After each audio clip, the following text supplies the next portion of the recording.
Blessed be the name, blessed be the name of the Lord. Blessed be the name, blessed be the name, blessed be the name of the Lord, of the Lord, name of the Lord. All praise to him who reigns above, in majesty supreme, who gave his son for man to die, that he might man redeem. Selamat pagi dan selamat hari Minggu bagi Bapak, Ibu, Saudara-saudari, anak-anak yang Tuhan Yesus Kristus cintai. Selamat bertemu kembali di dalam pelayanan online pada hari ini bersama dengan saya, dan kita akan belajar dari firman Tuhan untuk memberikan motivasi dan juga memberikan spirit bagi kita bersama untuk tetap setia berjalan bersama Kristus di tengah-tengah keadaan hidup kita. Saudara-saudaraku, pembacaan Alkitab pada hari Minggu ini terambil dari Perjanjian Baru 1 Korintus pasal yang keempat ayat 6 hingga ayat yang ke-13.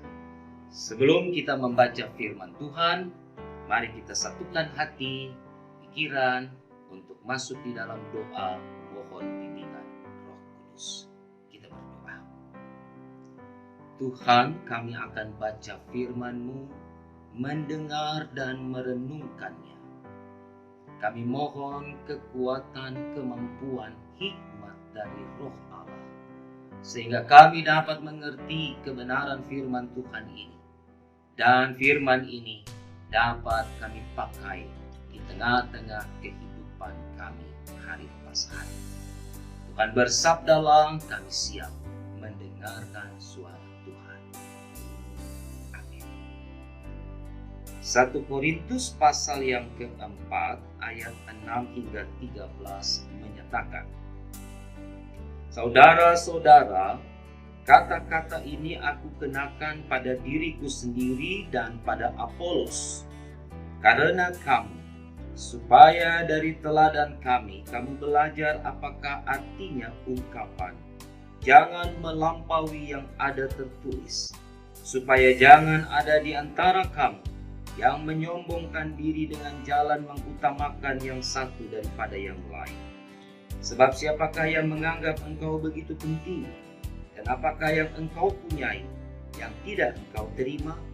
Dan jika engkau memang menerimanya, mengapakah engkau memegahkan diri seolah-olah engkau tidak menerimanya? Kamu telah kenyang, kamu telah menjadi kaya, tanpa kamu telah menjadi raja. Alangkah baiknya kalau benar demikian, bahwa kamu telah menjadi raja sehingga kami pun turut menjadi raja dengan kamu. Sebab menurut pandangan Allah memberikan kepada kami, para rasul, tempat yang paling rendah, sama seperti orang-orang yang telah dijatuhi hukuman mati. Sebab kami telah menjadi tontonan bagi dunia, bagi malaikat-malaikat dan bagi manusia. Kami bodoh oleh karena Kristus, tetapi kamu arif dalam Kristus. Kami lemah, tetapi kamu kuat. Kamu mulia, tetapi kami hina. Sampai pada saat ini kami lapar, haus, telanjang, dipukul dan hidup mengembara. Kami melakukan pekerjaan tangan yang berat. Kalau kami dimaki, kami memberkati. Kalau kami dianiaya, kami sabar. Kalau kami difitnah, kami tetap menjawab dengan ramah. Kami telah menjadi sama dengan sampah dunia, sama dengan kotoran dari segala sesuatu sampai pada saat ini. Demikianlah pembacaan Alkitab bagi kita bersama pada ibadah Minggu pagi ini. Tuhan Yesus memberkati. Ibu bapak saudara-saudaraku yang dikasihi dan diberkati Tuhan Yesus Kristus, gereja di kota Korintus terkenal dengan gereja yang memiliki program-program yang besar, program-program yang terbaik, karena jemaat atau gereja di Korintus adalah gereja yang secara finansial cukup kuat. Mereka bukan jemaat yang miskin atau jemaat yang berkekurangan, tetapi jemaat ini adalah jemaat yang paling baik keadaan ekonomi, karena mereka terletak di perjumpaan atau kota pelabuhan di mana keadaan ekonomi di kota Korintus sangat baik. Nah, karena keadaan kota itu atau jemaat itu termasuk di dalamnya adalah jemaat yang cukup baik, cukup mumpuni, maka dalam hal pengajaran dan dalam hal spiritualitas atau dogmatika ajaran-ajaran, jemaat ini juga cukup baik karena mereka memiliki orang-orang yang punya intelektualitas yang cukup baik pula. Karena tempat pendidikan di Korintus cukup baik, sehingga ada banyak lulusan-lulusan atau orang-orang yang memang dipersiapkan untuk menjadi pelayan-pelayan Tuhan di kota itu atau di jemaat Korintus. Karena jemaat ini mengalami kemajuan yang begitu pesat, mengalami keadaan yang begitu baik daripada jemaat-jemaat hasil pelayanan Rasul Paulus, maka ada satu hal yang mengganjal Rasul Paulus ketika konteks kehidupan jemaat Korintus tidak lagi menunjukkan kualitas sebagai jemaat yang cukup baik dalam segala keadaan, sehingga menampilkan gaya atau pola-pola kehidupan dan pelayanan yang juga menunjukkan kualitas yang baik. Justru ketika jemaat ini ada di dalam keadaan yang cukup mumpuni tadi, mereka menjadi jemaat yang tinggi hati, jemaat yang sombong, jemaat yang merasa bahwa mereka lah yang paling baik daripada jemaat-jemaat yang ada di Asia Kecil.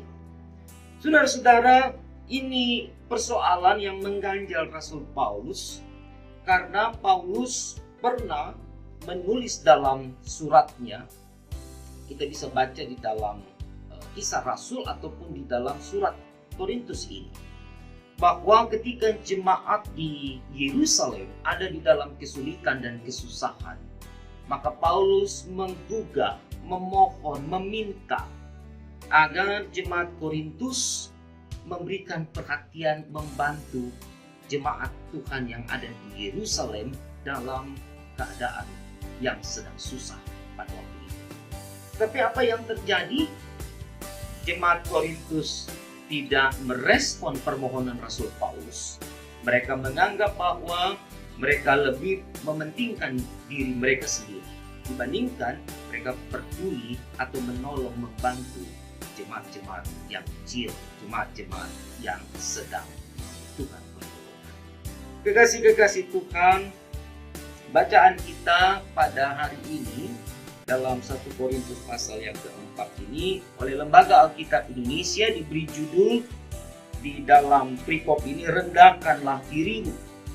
Dari judul ini kita dapat menarik satu kesimpulan bahwa apa yang mau ditulis oleh Rasul Paulus tentu ada sebab, ada dasarnya mengapa Paulus meminta kepada jemaat di Korintus untuk merendahkan diri mereka.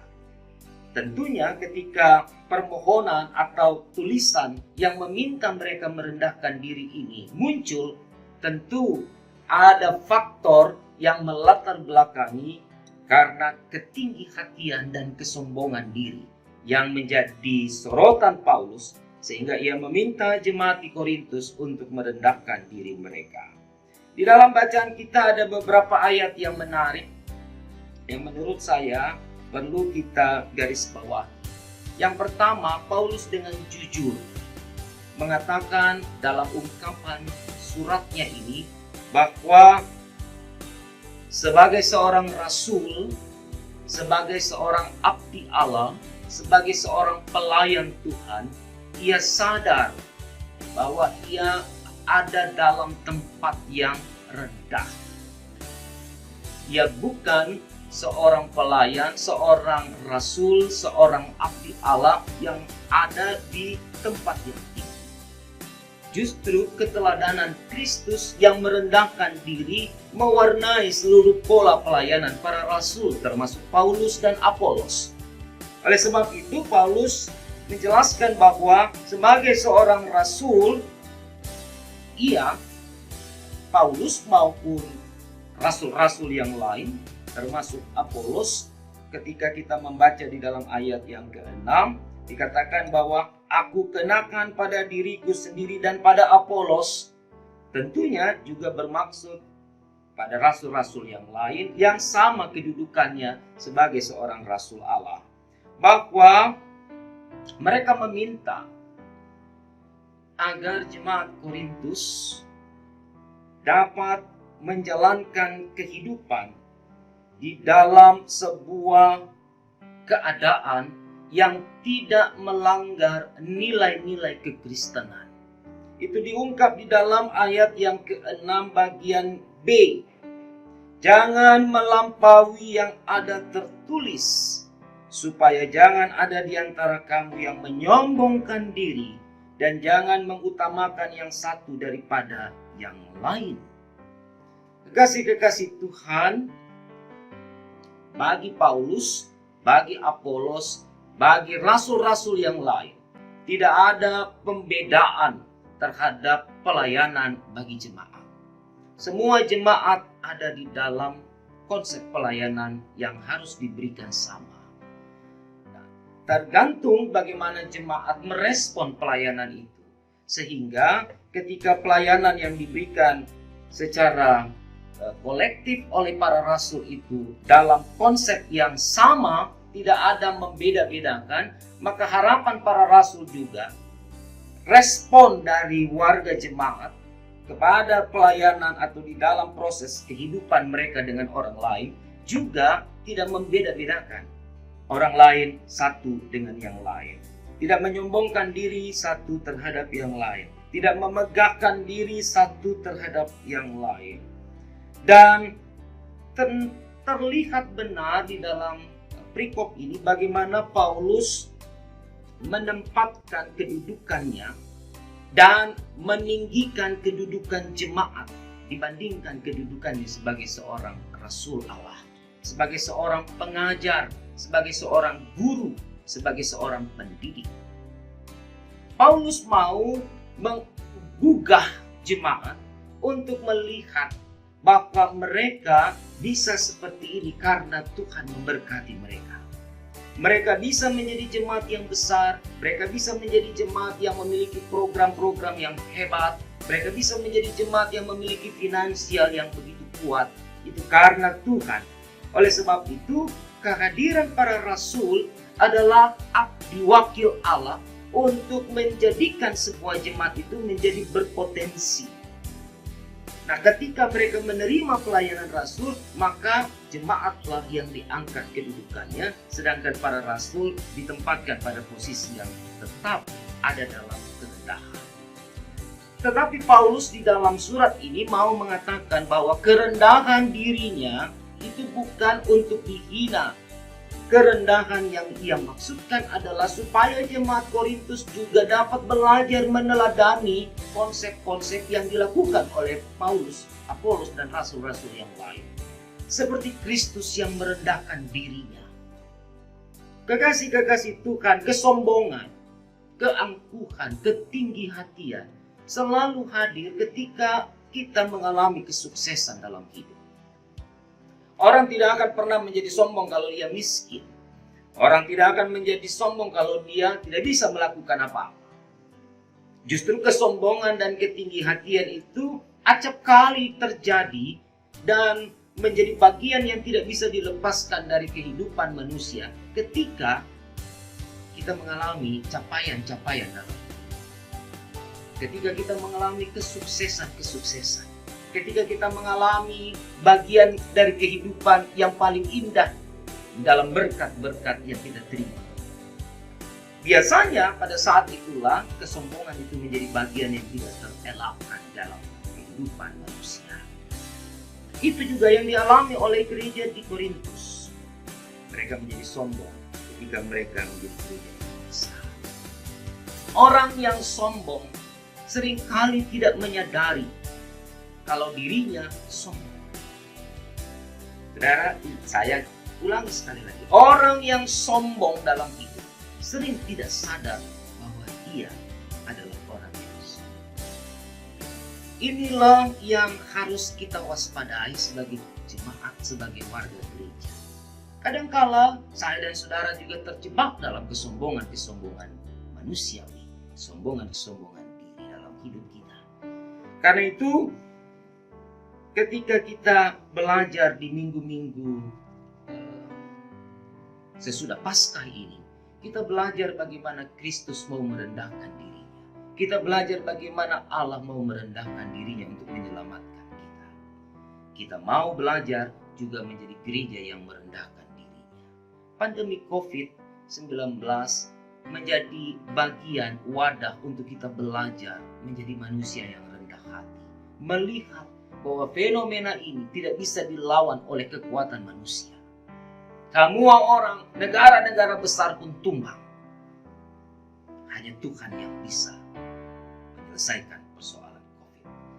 Oleh sebab itu, apa yang perlu kita sombongkan? Seperti pertanyaan Paulus kepada jemaat Korintus. Apa yang akan kamu megahkan? Apa yang kamu sombongkan? Tidak ada, saudara. Kita tidak punya hak untuk sombong dalam hidup. Kita tidak punya hak untuk bisa memegahkan diri kita karena kita cuma debu. Oleh sebab itu, pembelajaran hari ini mau menjelaskan dan menyatakan bagi kita bersama. Sebagai gereja, mari menjadi gereja yang rendah hati. Mari menjadi gereja yang terus memperhatikan, memperdulikan sesama dalam hidup. Jangan selalu menengadah ke atas. Mari menengadah ke bawah. Melihat bahwa masih banyak orang yang membutuhkan saudara. Masih banyak orang yang membutuhkan gereja Tuhan. Maka disitulah panggilan iman kita untuk menyalurkan kasih, menyalurkan kepedulian kepada sesama di tengah kehidupan ini. Tuhan Yesus memberkati saudara di tengah-tengah perjalanan hidup dan keadaan yang kita alami, supaya kita tetap menjadi gereja yang merendahkan. Amin. Blessed be the name, blessed be the name, blessed be the name of the Lord. Blessed be the name, blessed be the name, blessed be the name of the